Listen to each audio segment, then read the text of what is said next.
Hello dear students, I am professor Brajesh Bagdi और आज हम शुरू कर रहे हैं साइंस का नया चैप्टर क्रॉप और fruit production and management. So dear students, food production और क्रॉप, तो सबसे पहले हम समझते हैं कि फूड क्या होता है। What is food? As you know, food is the prime need for all living beings. हम लोग ज़िंदा रहने के लिए, हमारी सारी एक्टिविटीज़ करने के लिए, परफॉर्म करने के लिए हमें फूड की ज़रूरत होती है, क्योंकि फूड से ही हमें एनर्जी मिलती है। और हमें ही नहीं, जितने लिविंग बीइंग्स इस पूरे ब्रह्मांड में हैं, पूरे यूनिवर्स में हैं, उन सभी को फूड की ज़रूरत होती है अपनी सारी नीड्स को फुलफ़िल करने के लिए। In fact, animals including human beings eat either plants and plant products or feed on animals and animal products। अब अगर हम हमारी बात करें, ह्यूमन बींग्स की बात करें या एनिमल्स की बात करें, तो हम लोग क्या करते हैं, हमारा पूरी जो फूड है उस फूड के लिए हमारी डिपेंडेंसी किसके ऊपर है? या तो प्लांट्स के ऊपर, प्लांट्स और प्लांट्स प्रोडक्ट्स के ऊपर, या फिर एनिमल्स और एनिमल प्रोडक्ट्स के ऊपर। तो हम पूरी तरह से उनके ऊपर ही डिपेंडेंट हैं हमारे सारी फूड नीड्स को फुलफ़िल करने के लिए। Now what are microorganisms? These organisms can not be observe by the naked eye. Micro का मतलब होता है सूक्ष्म, बहुत ही छोटे, ऐसे ऑर्गेनिज्म जिन्हें हम हमारी आँखों से नहीं देख सकते हैं। ओके, तो माइक्रो ऑर्गेनिज्म मतलब वो ऑर्गेनिज्म जिन्हें हम हमारी नेकेड आई के थ्रू, यानी कि खुली आँखों से, बिना किसी ऐड के हम उन्हें नहीं देख सकते हैं। They can be seen only under microscope. Micro organism को देखने के लिए हमें एक मशीन का यूज़ करना होता है, उस मशीन को कहा जाता है माइक्रोस्कोप। माइक्रोस्कोप एक ऐसा डिवाइस है जिसके द्वारा माइक्रो ऑर्गेनिज्म को हम देख सकते हैं। These are also called microbes. Microorganisms को माइक्रोब्स भी कहा जाता है। अब इनके एग्जाम्पल हम देखेंगे, जैसे virus, bacteria, algae, fungi, protozoans etcetera. ये सभी माइक्रो ऑर्गेनिज्म्स हैं। और माइक्रो ऑर्गेनिज्म इन्हें इसीलिए कहा जाता है क्योंकि ये बहुत छोटे होते हैं, इन्हें हम हमारी आंखों से नहीं देख सकते हैं। फॉर एग्जांपल, अभी आप लोग कोरोना वायरस के बारे में इतना सुन रहे हैं, कोविड-19, तो ये जो कोरोना वायरस है, it is also a type of micro organism, that is the virus. Okay, और क्या ये दिखाई देता है? नहीं दिखाई देता है। Okay, so now important uses of microbes. अब माइक्रो ऑर्गेनिज्म, आप जैसे हम जब भी वायरस का नाम सुनते हैं, अभी तो हमें सबसे पहले कोरोना वायरस का ही नाम जहन में आता है, लेकिन अब कोरोना वायरस जो है वो तो डिसीज़ कॉजिंग वायरस है। बट ऐसा नहीं है, कुछ माइक्रोब्स या कुछ माइक्रो ऑर्गेनिज्म ऐसे भी होते हैं जो हमारे लिए यूज़फुल होते हैं, जिनकी हेल्प से हम बहुत सारी इम्पॉर्टेंट एक्टिविटीज़ परफॉर्म करते हैं। तो देखते हैं उनके क्या इम्पॉर्टेंट यूजेस हैं। सबसे पहला यूज़ है increase in soil fertility. Soil, मिट्टी की जो उपजाऊ है, उपजाऊ मिट्टी, यानी कि जो उसकी फर्टिलिटी है, वो इंक्रीज़ करने के लिए माइक्रो ऑर्गेनिज्म काम में आते हैं। Certain bacteria decomposes the dead remains of plants and animals to form humus of the soil. देखिए, अब क्या होता है, जो मरे हुए पौधे हैं या मरे हुए जानवर हैं, कुछ ऐसे बैक्टीरिया होते हैं जो उनको धीरे धीरे धीरे धीरे खा खा कर बिल्कुल बारीक कर देते हैं, डिकम्पोज करते जाते हैं और फाइनली वो डिकम्पोज होके मिट्टी में मिल जाते हैं। ठीक है, उससे क्या होता है, जो मिट्टी है, सॉइल है, उसकी फर्टिलिटी इंक्रीज़ हो जाती है, क्योंकि जो भी dead remains of plants and animals हैं उनके अंदर बहुत सारे न्यूट्रिएंट्स हैं। अब जब वो डिकम्पोज होते हैं तो वो सारे न्यूट्रिएंट्स मिट्टी में मिल जाते हैं और उससे उस सॉइल की फर्टिलिटी इंक्रीज़ हो जाती है। Okay, next, second is nitrogen fixing bacteria. So nitrogen fixing bacteria क्या होता है? In the roots of leguminous plants.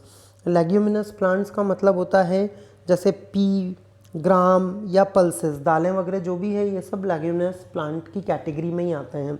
तो ये जितने भी लेग्यूमिनस प्लांट्स हैं, इनकी रूट्स में कुछ एक स्पेशल टाइप के बैक्टीरिया पाए जाते हैं नोड्यूल्स में। रूट्स के अंदर नोड्यूल्स होते हैं। नोड्यूल्स मतलब छोटे छोटे स्फेरिकल शेप के स्पॉट्स होते हैं, उन्हें नोड्यूल्स कहा जाता है। ठीक है, तो जो रूट्स होती है लेग्यूमिनस प्लांट की, उनके अंदर नोड्यूल्स होते हैं और उनके नोड्यूल्स के अंदर ये जो बैक्टीरिया हैं ये पाए जाते हैं। अब ये बैक्टीरिया क्या करते हैं, दे help in fixing nitrogen of the soil.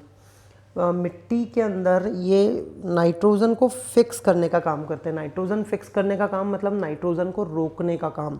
अब नाइट्रोजन को रोक के क्या करते हैं, they convert the nitrogen into nitrates. Nitrogen को रोक कर ये नाइट्रेट्स में कन्वर्ट करते हैं, और नाइट्रेट जो होते हैं वो बहुत यूज़फुल फर्टिलाइज़र्स है। पौधों के लिए एक फर्टिलाइज़र का काम करता है नाइट्रेट्स। ठीक है, तो एक बार फिर मैं रिपीट करता हूँ, यहाँ पर क्या बताया जा रहा है नाइट्रोजन फिक्सिंग बैक्टीरिया में। कुछ लेग्यूमिनस प्लांट्स होते हैं, लेग्यूमिनस प्लांट्स की रूट्स के अंदर नोड्यूल्स होते हैं। उन नोड्यूल्स के अंदर कुछ सर्टेन बैक्टीरिया होते हैं, जो बैक्टीरिया नाइट्रोजन को फिक्स करने का काम करते हैं मिट्टी में, और नाइट्रोजन को फिक्स करके वो नाइट्रेट्स में कन्वर्ट कर देते हैं। और नाइट्रेट्स जो होते हैं वो बहुत ही यूज़फुल फर्टिलाइज़र्स की तरह यूज़ किया जाता है।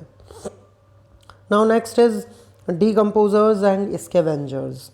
सो डियर स्टूडेंट्स, डीकम्पोजर्स का मीनिंग तो अभी हमने देखा। स्कैवेंजर का मतलब होता है ऐसे एनिमल्स जो कूड़े कचरे से अपना खाना ढूंढते हैं, उन्हें स्कैवेंजर कहा जाता है। तो fungi and bacteria are decomposer and natural scavengers. तो जनरली फंजाई और कुछ बैक्टीरियाज होते हैं, उन्हें डीकम्पोजर्स या स्कैवेंजर्स कहा जाता है।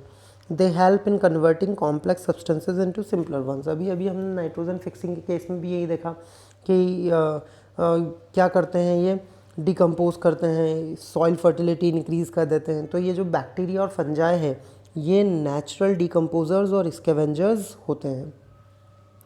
Now next is antibiotics. देखिए अब एंटीबायोटिक्स क्या है। एंटीबायोटिक्स आप लोगों ने देखा होगा, जब भी बीमार होते हैं हम तो हमें डॉक्टर एक एंटीबायोटिक ज़रूर लिखते हैं, जैसे कि पेनिसिलिन, स्ट्रेप्टोमाइसिन, ओरोमाइसिन। ये कुछ यूज़फुल एंटीबायोटिक्स हैं जो कि माइक्रोब्स की हेल्प से बनाई जाती है। पेनिसिलिन जो होती है जनरली थ्रोट इन्फेक्शन, बुखार, सर्दी खांसी में दिया जाता है। स्ट्रेप्टोमाइसिन बहुत सारे अलग अलग प्रकार के बैक्टीरियल इन्फेक्शन होते हैं, जैसे कि प्लेग वगैरह या कुछ ऐसी बीमारियां होती है जिसमें स्ट्रेप्टोमाइसिन दिया जाता है। ओरोमाइसिन जो होता है जनरली स्किन रिलेटेड जो इन्फेक्शंस होते हैं उन्हें दूर करने के लिए दिया जाता है। तो ऐसे बहुत सारे अलग अलग एंटीबायोटिक्स हैं जो माइक्रोब्स की हेल्प से बनाए जाते हैं। Then next is curd and acid. अब कर्ड जो होता है, दही जो आप खाते हैं, दही भी बैक्टीरिया की हेल्प से ही बनाया जाता है। जो बैक्टीरिया होता है उसके अंदर वो है लैक्टोबैसिलस। लैक्टोबैसिलस नाम के बैक्टीरिया की हेल्प से दही जमता है। Then acetic acid by acetobacter. Acetic acid के अंदर भी एक बैक्टीरिया है जिसका नाम है एसिटोबैक्टर। ऐसे ही ऑक्जेलिक एसिड हुआ, नाइट्रिक एसिड हुआ, इनके अंदर भी बहुत सारे अलग अलग प्रकार के बैक्टीरियाज होते हैं। Then east. अब ईस्ट आप देखा होगा आप लोगों ने, जितनी भी कुछ चीज़ें ऐसी होती खाने की जो हम फर्मेंट करके बनाते हैं, लाइक खमंड होते हैं, खमंड, इडली होता है, डोसा होता है, या ब्रेड होती है। तो इस तरह की जितनी भी चीज़ें होती हैं उन्हें उनके अंदर डफ प्रोड्यूस किया जाता है। डफ प्रोड्यूस करने के लिए आपने देखा होगा उन्हें 1 रात या 2 रात पहले उन्हें गला दिया जाता है और फिर उन्हें यूज़ किया जाता है। तो जो फर्मेंटेशन वाली प्रोसेसेस हैं वो सब ईस्ट की वजह से होती है। उनके अंदर ईस्ट जनरेट हो जाता है। जलेबी जो होती है वो ईस्ट के कारण बनाई जाती है। देन मोलासेस आपने देखा होगा, फर्मेंटेशन ऑफ मोलासेस में भी ये यूज़ होता है, सुना होगा या तो। अब मोलासेस क्या होता है, मोलासेस मीन्स जब शुगर बनाई जाती है तो शुगर का जो बाय प्रोडक्ट है, मतलब जो उसका वेस्ट प्रोडक्ट है, उसे मोलासेस कहा जाता है। शुगर गन्ने की बनती है, आप लोगों को मालूम है, शुगर केन से शुगर बनाई जाती है। तो वो जो शुगर केन का वेस्ट मटेरियल है उसे मोलासेस कहा जाता है। वो मोलासेस फेंका नहीं जाता, उस मोलासेस को फर्मेंट किया जाता है, मतलब उसे और ज़्यादा उसके अंदर ईस्ट प्रोड्यूस किया जाता है। फर्मेंट करने के बाद उससे अल्कोहलिक ड्रिंक्स बनाई जाती है। अल्कोहल्स जितने भी होते हैं वो मोलासेस से ही बनते हैं। Then sewage disposal. अब सीवेज डिस्पोजल में भी माइक्रोब्स यूज़ किए जाते हैं। आप लोग देख रहे हैं अभी हमारे घरों के अंदर बायोगैस आ गई है, गैस पाइपलाइन आ गई है, उसके थ्रू खाना बनाया जाता है। तो ये जितनी भी बायोगैस होती है या गैस पाइपलाइंस होती हैं, इनके अंदर जो गैस आ रही होती है ये मीथेन होती है। और जनरली ये जो मीथेन होती है, जो बायोगैस होती है, ये एक टैंक होता है, उस टैंक के अंदर जितना भी सीवेज होता है वो भर दिया जाता है, और उसके अंदर फिर कुछ बैक्टीरियाज होते हैं, वो उन्हें डिकम्पोज करते जाते हैं और उससे वो गैस प्रोड्यूस होती है। Then helpful in nutrition. अब न्यूट्रिशन में भी बहुत यूज़फुल है ये। लाइक हमारी जो इंटेस्टाइन होती है, उस इंटेस्टाइन के अंदर कुछ बैक्टीरियाज होते हैं जो विटामिन बी का सिंथेसिस करते हैं। तो इस तरह से माइक्रोब्स का यूज़फुल भी, मतलब काफ़ी यूज़फुल है माइक्रोब्स। ऐसा नहीं है कि सिर्फ ये डिसीज़ कॉजिंग ही होते हैं, ये हमारे बहुत हेल्पफुल भी होते हैं। Then crops. अब क्रॉप क्या होती है? When plants of same kind are grown and cultivated at one place on a large scale, it is called crop. जब एक जैसे पौधे एक ही जगह पर लार्ज स्केल में ग्रो किए जाते हैं, कल्टीवेट किए जाते हैं, तो उसे कहा जाता है क्रॉप। लाइक खेतों में क्रॉप उगती है, आप अपने घर में कुछ उगा लें तो उसे क्रॉप नहीं बोलेंगे। जब बहुत लार्ज एरिया में एक जैसे पौधे लगाए जाते हैं तो उन्हें कहा जाता है crops, like cereal crops, vegetables, fruits etcetera. Then food crops. Crops cultivated for the production of food are called food crops. ऐसी क्रॉप्स जो खाने के काम में आती है, cultivation of food, production of food, food production के काम में जो क्रॉप्स आ रही हैं उन्हें हम कहते हैं food crops. Like cereals, pulses, oil seeds, ये सब क्या हैं? These are all related to food, that's why these are known as food crops. Then cash crops. अब कैश क्रॉप्स क्या होती है? Crops cultivated for commercial purposes.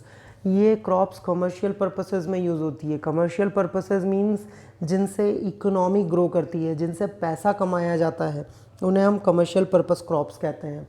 जिनसे पेट नहीं भराता है लेकिन जो एक्स्ट्रा क्रॉप्स होती है उन्हें कहते हैं हम कमर्शियल क्रॉप्स, यानी कि cash crops. Like rubber, T, coffee, spices, जितने भी मसाले हैं, ये सब कैश क्रॉप्स की कैटेगरी में आते हैं।